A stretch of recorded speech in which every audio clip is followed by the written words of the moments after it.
Agora, vou dar meu relato como eu gravei o vídeo anterior falando do que meu pai passou com a depressão, perdendo a irmã em 2005, perdendo o pai, minha mãe em 2009, perdendo o pai em 2010, um tio em 2011 e a mãe em 2014. Eu estava trabalhando em 2005, estava trabalhando na empresa dos meus primos. Percebi um murmúrio, tudo, e depois eu vou indo para minha casa, 6 horas da tarde, descobri que minha tia tinha falecido. Vou deixar um recadinho aqui. Ela retornou a essa terra, ela reencarnou. Como neta do marido. Sim, aquela pessoa, a primeira neta. Em 2009 eu perdi minha mãe. Como foi isso? Minha mãe ficou internada na UTI. Cheguei para visitá-la. A médica chamou no canto e disse: dessa noite não passa.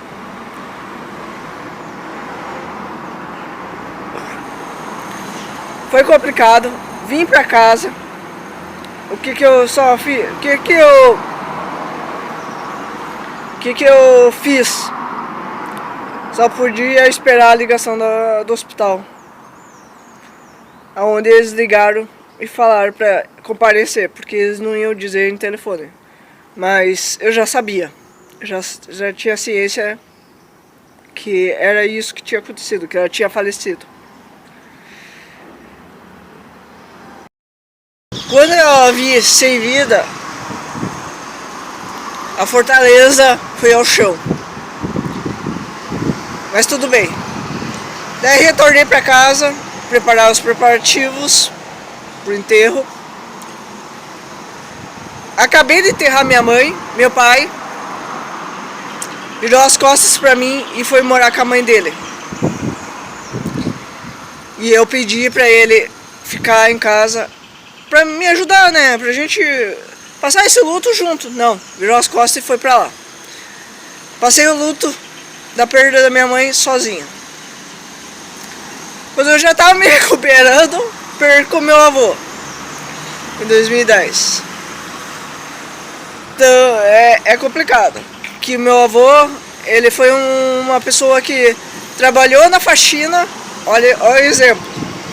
Trabalhou na faxina, faxinou, estudou, fez faculdade e se tornou contador. E trabalhou na Receita.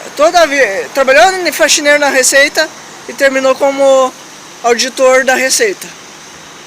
Olha, o estudo é importante. E esse fica o exemplo para mim, que eu uso muito. Em 2014 perdi minha avó.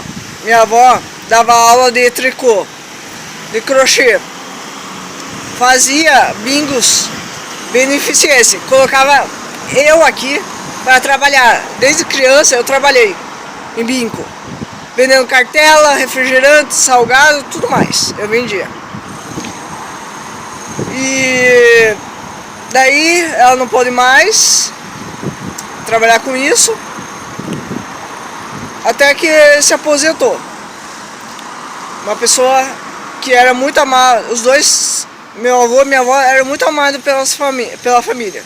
E sempre brigaram. Sejam unidos, sejam unidos. Eu sempre ouvia isso.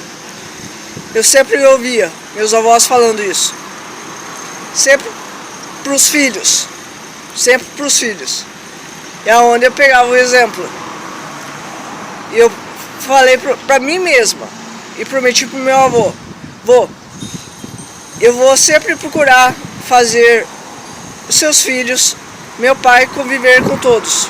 Por isso que eu não proíbo jamais do meu pai conversar com as irmãs, porque eu sei o quanto isso era importante pro meu avô.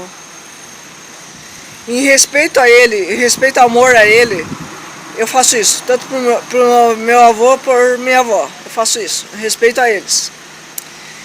Então eu digo isso. Esse é um exemplo particular meu. E como você conseguiu lutar, trabalhar esse luto? Muitas das vezes eu deixei meu luto de lado. Porque, como eu falei, meu pai estava passando por tantas mortes.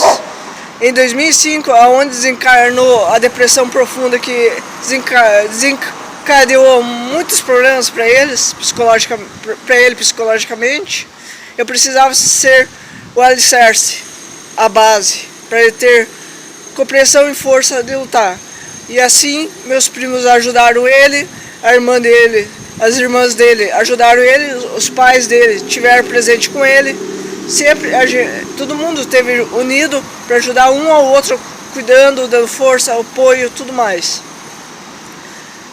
E acabou entrando uma pessoa onde desuniu tudo isso. Que não interessa, não vê o caso, porque é importante falar em depressão. E você que esteja passando por tudo isso, depressão, perdendo alguém, sejam unidos, porque é isso que seus pais querem sempre. E procure sempre trabalhar isso com muito respeito, muito amor e respeito principalmente aos idosos. Que isso é o importante. E fica meu relato aqui da minha história, do que eu vivi, do meu luto, do que eu passei e tive que enfrentar. Que não foi fácil, mas todo momento ele estava ao meu lado, me cuidando, me amparando, me dando força, me dando garra, motivação, amor, dedicação e cuidado e zelo.